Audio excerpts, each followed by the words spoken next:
కైలాస పర్వతం ఒక విశాల విస్తీర్ణంలో త్రిలోకాలకు ఆధారమైన శివుడు నివసించే దివ్యలోకంలో ఒక అద్భుత రూపం ప్రకటించింది. అది సంభార తాండవం కాదు, నటరాజ నృత్యం కాదు, అది పరమజ్ఞాని యొక్క సాక్షాత్కారం. ఇది దక్షిణామూర్తి యొక్క కథ. ఆది గురువు మౌనం ద్వారా సమస్త జగత్తును ప్రకాశింపచేసినటువంటి శాశ్వత గురువు యొక్క పవిత్ర గాథ. మీ మనసును నిర్మలంగా చేసుకుని చూడండి.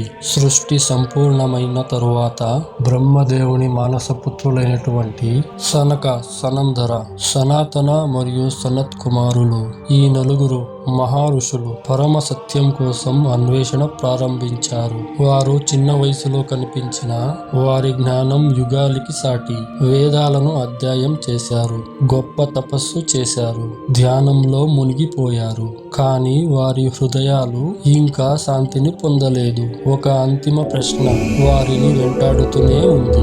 అసలు ఈ మాయకు అతీతమైన వాడు ఎవరు? నిజమైన జ్ఞానోదయానికి జ్ఞానం చూపేవారు ఎవరు అని వారు ఆలోచించారు. వారు బ్రహ్మదేవుణ్ణి సమీపించారు. బ్రహ్మదేవుడు వారి అంతర్గత తాపాన్ని గ్రహించి చిరునవ్వుతో ఇలా చెప్పారు: పుత్రులారా, మీరు వెతుకుతున్న సత్యం సామాన్యమైనది కాదు. వేదాలకు, శాస్త్రాలకు కూడా అతీతమైనది, అన్నిటికీ అతీతమైనది. ఆ జ్ఞానాన్ని మీకు ప్రసాదించగలవాడు కేవలం మహాదేవుడు మాత్రమే. తన దగ్గరికి వెళ్ళండి అన్నాడు. ఇక సనత్ కుమారులు అక్కడి నుండి లోకాలను దాటి కైలాస పర్వతంగా ప్రయాణం చేశారు.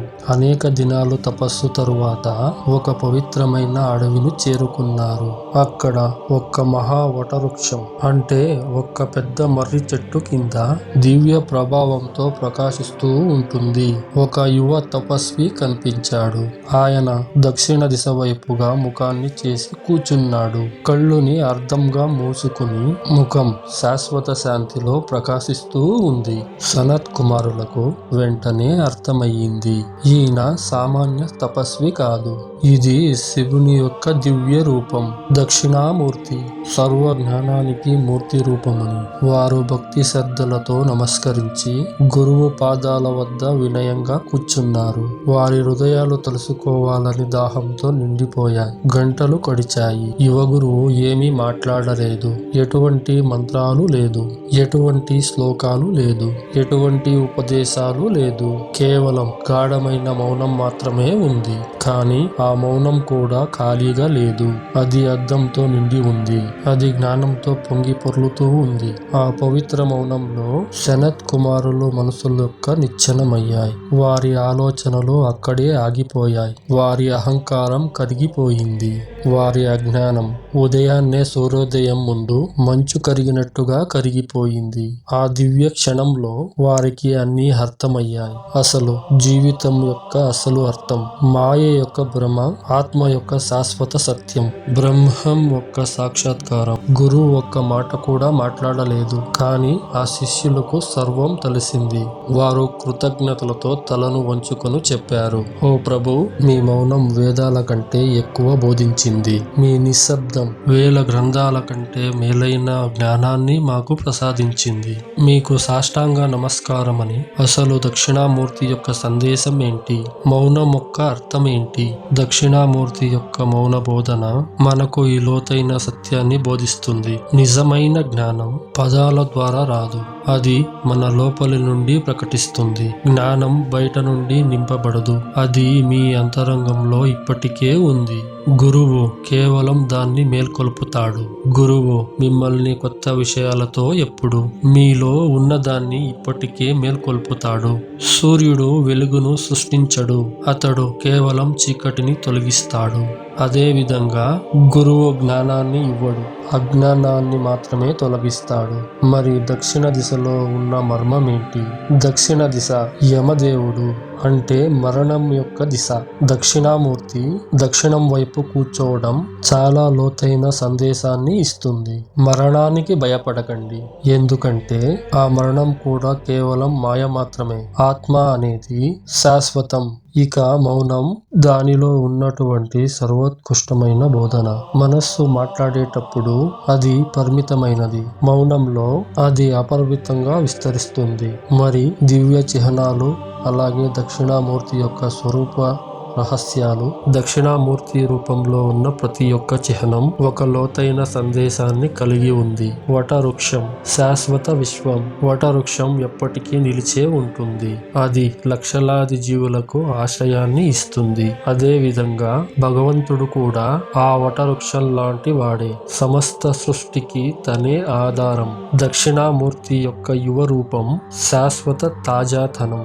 దక్షిణామూర్తి యువకుడిగా కనిపించడం. జ్ఞానం ఎప్పటికీ పాతది కాదు అని, ఎప్పటికీ నూతనం అని సూచిస్తుంది. అందుకే ఆయన యువ రూపంలో దర్శనం ఇస్తాడు. ఇక సనత్ కుమారులు సత్యార్థ నలుగురు వృద్ధ గురువులు యువ గురువులతో కూర్చోవడం.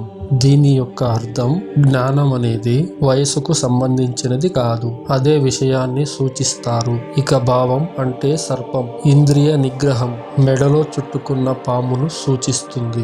ఇది ఇంద్రియాలపైన పూర్తి నియంత్రణను సూచిస్తుంది. ఇక చేతులు అగ్ని, అజ్ఞాన దహనం, అజ్ఞానాన్ని కాల్చివేసే జ్ఞానాగ్ని అని.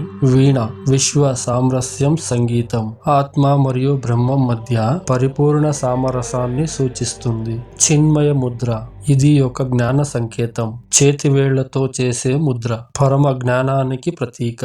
మరియు అంత గొప్ప దివ్య రూపానికి ఒక సూత్రం కూడా ఉంది. అదే దక్షిణామూర్తి యొక్క సూత్రం. మహాగురు అయినటువంటి ఆది శంకరాచార్యులు దక్షిణామూర్తి మహిమను వర్ణిస్తూ ఒక అద్భుతమైనటువంటి సూత్రాన్ని రచించారు. ఆ శ్లోకంలో ముఖ్యమైనటువంటి అర్థాలు చెబుతాను, ఇప్పుడు వినండి. ఈ సమస్త విశ్వం అద్దంలో ప్రతిబింబించే నగరంలా మాయతో సృష్టించబడింది. నిద్రలో కలలు వచ్చేలా మనం మాయతో భ్రమపడుతున్నాం. కానీ మనం మేల్కొన్నప్పుడు మనం మన నిజ స్వరూపాన్ని, అద్వైతమైన ఆత్మను గుర్తిస్తాం. అటువంటి జ్ఞానాన్ని ప్రసాదించే గురుమూర్తి దక్షిణామూర్తికి నా నమస్కారాలు అని చెప్పాను. అయితే దక్షిణామూర్తి యొక్క ఆరాధన మరిన్ని వివరాలను చూస్తే, గురు పౌర్ణమి రోజున శిష్యులు తన గురువును పూజిస్తారు. ఈ దినం దక్షిణామూర్తికి అత్యంత పవిత్రమైనది. దక్షిణామూర్తి యొక్క ఆరాధన ప్రత్యేకత, దక్షిణామూర్తి యొక్క ధ్యానం, దక్షిణామూర్తి యొక్క సూత్ర పారాయణం, గురు పూజ మరియు దక్షిణ. భక్తులు దక్షిణామూర్తిని ఆరాధించి జ్ఞానం మరియు మానసిక శాంతి కోసం ప్రార్థిస్తూ ఉంటారు. అయితే ఈ విధంగా పరమశివుడు దక్షిణామూర్తి రూపంలో మొదటి గురువు, ఆది గురువు, ఆద్య గురువు, సర్వ గురువులకే గురువు అయ్యాడు. మాటల ద్వారా కాదు, దివ్య మౌనం ద్వారా బోధించాడు. నేటికి చాలా శివాలయాల్లో దక్షిణామూర్తి యొక్క విగ్రహం దక్షిణ దిశ వైపుగా ముఖం చేసి ఉంటుంది. జ్ఞానం కోరుకునే వారిని ఆశీర్వదిస్తూ ఉంటారు. ప్రతి గురువులోనూ, ప్రతి ఉపదేశంలోనూ, ప్రతి జ్ఞాన క్షణంలో దక్షిణామూర్తి యొక్క మౌనం ప్రతిధ్వనిస్తూనే ఉంటుంది. మౌనం ద్వారా పరబ్రహ్మ తత్వాన్ని ప్రకటించే యువకుడిని, వృద్ధ ఋషుల చుట్టుముట్టిన గురుశ్రేష్ఠుణ్ణి, చేతిలో చిన్ముద్ద ధరించిన ఆనంద స్వరూపుణ్ణి, ఆత్మారాముడుణ్ణి, ప్రసన్న వదుడుణ్ణి, అటువంటి దక్షిణామూర్తిని నేను స్తుతిస్తున్నాను. ఓం నమః శ్రీ దక్షిణామూర్తియే నమః. పదాలు విఫలం అవ్వచ్చు, గ్రంథాలు క్షీణించవచ్చు, కానీ గురు యొక్క మౌనం అది శాశ్వతం. శ్రీ గురుభ్యో నమః. శ్రీ దక్షిణామూర్తియే నమః. ఓం నమః శివాయ. ఇది దక్షిణామూర్తి యొక్క కథ. ఈ వీడియో గనక మీకు నచ్చినట్లయితే లైక్ చేసి కామెంట్ చేయండి. అలాగే సబ్స్క్రైబ్ చేసుకోండి. మళ్ళీ మరొక కొత్త వీడియోతో కలుద్దాం. నమస్తే.